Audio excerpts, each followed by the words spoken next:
नारद जी इसी प्रसंग को भारद्वाज ऋषि को श्रवण कराते हैं।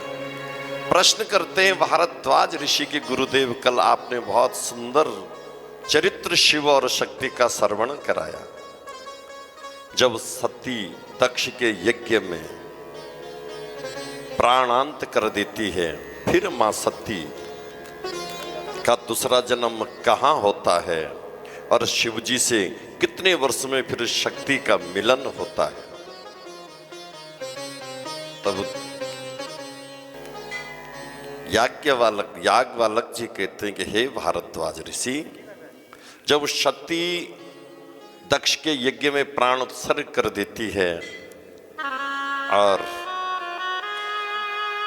यज्ञ का विध्वंस भी हो जाता है, फिर मां सती हिमांचल प्रदेश में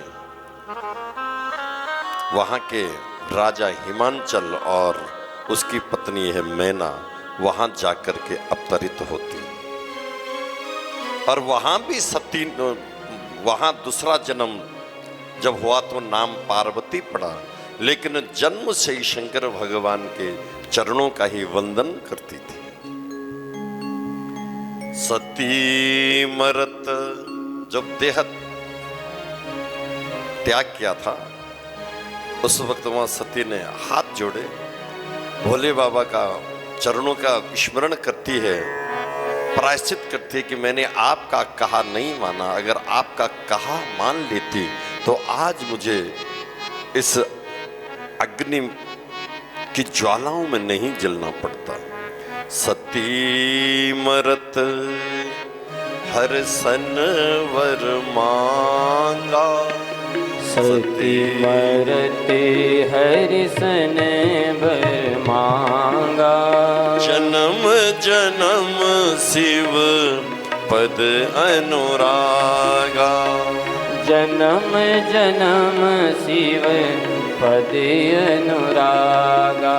सती मरत हर शन वर मांगा, सती मरते हरि सन वर मांगा, जन्म जन्म शिव पद अनुरागा, जन्म जन्म शिव पद अनुरागा। तेहि कारण हिम गिरि गृह जाई, तेहि कारण हिम गिरि गृह जाई, तेहि कारण हिम गिरि गृह जाई, तेहि कारण हिम गिरि गृह जाई, जन्मी पार्वती तनु पाई, जन्मी पार्वती तनु पाई।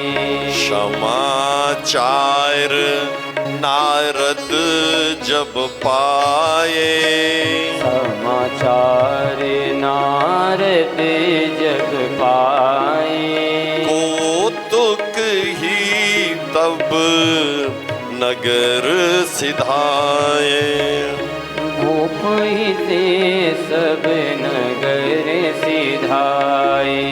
सज्जनों, फिर माँ का जो दूसरा जन्म हुआ वो हिमांचल की बेटी बनकर के अवतरित हुई।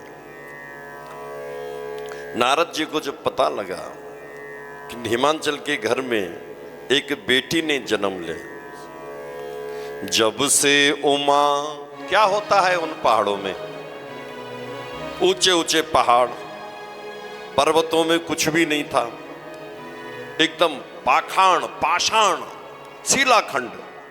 लेकिन जब से मां भवानी ने पर्वत की बेटी के रूप में जन्म लिया तो नाम पार्वती पड़ा। पर्वत की बेटी है इसलिए नाम क्या पड़ा, पार्वती। और जब ते उमा शैल गृह आई, जब ते उमा शैल गृह आई, रिद्धि सिद्धि संपत्ति ताह छाए, रिद्धि सिद्धि संपत्ति पतिता छाई। रिद्धि सिद्धि संपत्ति तहाँ छाई।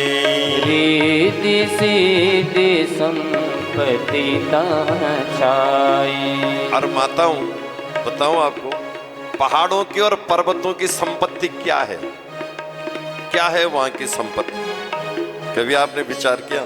सफेद सी जो मोटी बर्फ गिरती है ना, और कैसा हो जाता है मानो पूरे पर्वतों में चांदी बिछ गई हो, जैसे किसी ने रजत की चादर बिछा दी हो। रजत यानी चांदी।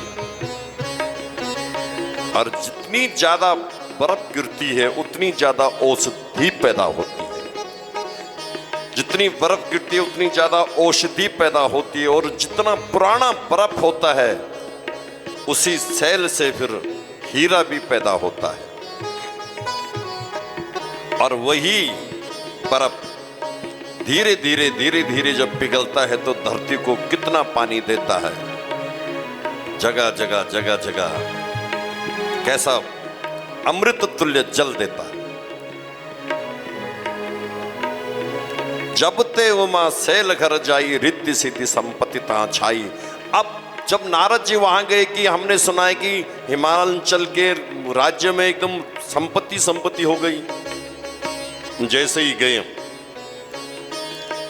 आसन दिया राजा ने, रानी ने, बैठ के श्री नारद जी यथोचित स्वागत किया।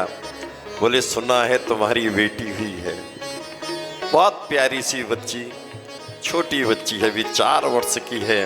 नारद जी जैसे ही गए, नारायण नारायण शब्द किया तो बैठे थे नारद जी। वो बच्चे आकर के यूं दूर से देखती थी, जैसे बच्चे थोड़ा कोई अजनबी आदमी से थोड़ा शर्माते हैं, ऐसे ही देख करके और फिर छुप जाती थी।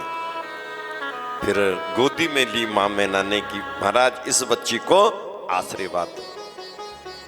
तो नारद जी ने जैसे ही गोद में लिया और हाथ की हथेली खोली तो नारद जी देख गए तो ये तो वही अविनाशनी शक्ति है जो दक्ष के यज्ञ में जिसने अपने प्राणांत किए थे।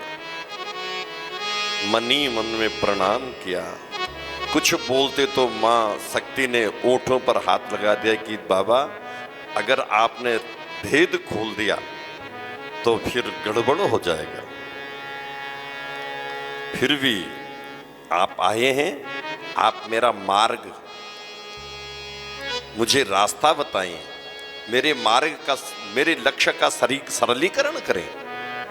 मैं, मेरे मन की भावनाओं को आप जानते होंगे, मैं क्या चाहती हूं। हाँ पुत्री जरूर जानता हूं।